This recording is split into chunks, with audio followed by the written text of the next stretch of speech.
So, I want to ask you something, and I want you to actually think about it, not the quick answer, not go to what sounds good.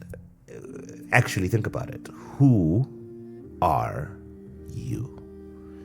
Not your job, not your role in your family, not what you're trying to become. Who are you right now? Because I think for a lot of people in their 20s and 30s, that question is genuinely uncomfortable. And that's why they ask it in interviews. Tell us about yourself. And it's always the hardest question in the interview, even if you know that they're going to ask it. Not because you're shallow or haven't thought about it, but because adulting kind of strips away the answers. When you were younger, you had a clearer sense of self. What you liked, what you stood for, what mattered to you, and then life happened, pressure happened, other people's expectations happened, and the picture of who you are got a bit blurry. On this episode of the Daily Development Dose, we're going into identity, purpose, and self-worth.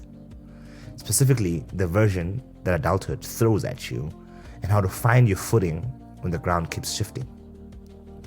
Identity is one of those things we assume is fixed. Like, you either know who you are or you don't. But that's not how it works. Identity is something you build. It shifts, it deepens. What you're about at 25 might not be what you're about at 35. And that's not inconsistency, that's growth. The problem is that when identity feels uncertain, we tend to do one of two things. We either grab onto something external, the job title, a relationship, a community, a lifestyle. Make that the whole thing. Or we numb the question entirely and focus on surviving the week. Neither of those work long term. Not because they're wrong, but because when that external thing changes or disappears, you're left with nothing to stand on. And the numbing just delays the question, it doesn't answer it. Then there's purpose.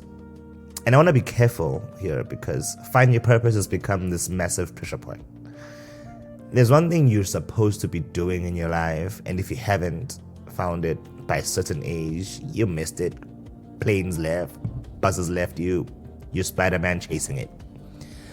That's not how purpose works. Purpose isn't something you find.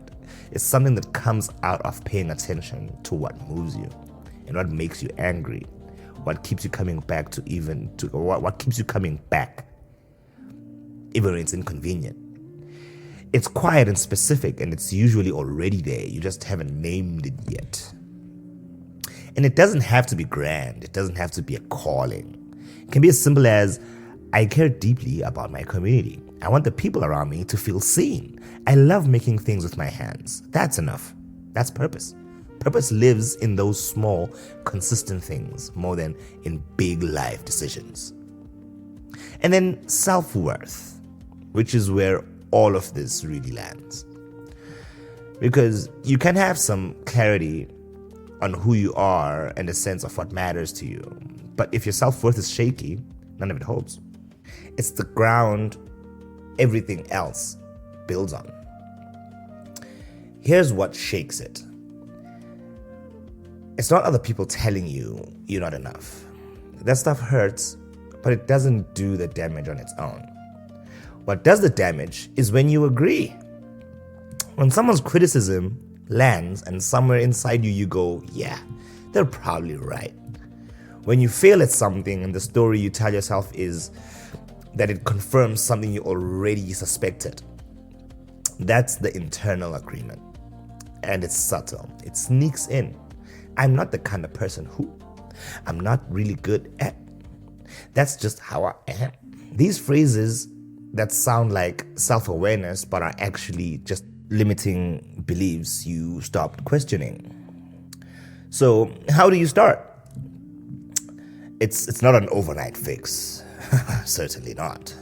Not suddenly have it all figured out. But just start. Pay attention to what bothers you. Not surface stuff, the deep bothers. What in the world around you makes you go, that's not right? Those bothers are pointing at your values, and your values are the core of your identity. These things are just for you, not to be productive, not to build a skill, just because you enjoy them. That sounds small, but it builds a relationship with yourself and makes everything else more stable. And notice internal disagreements or internal agreements.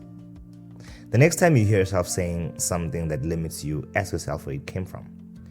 If it actually is true or just something you started believing a long time ago and never questioned.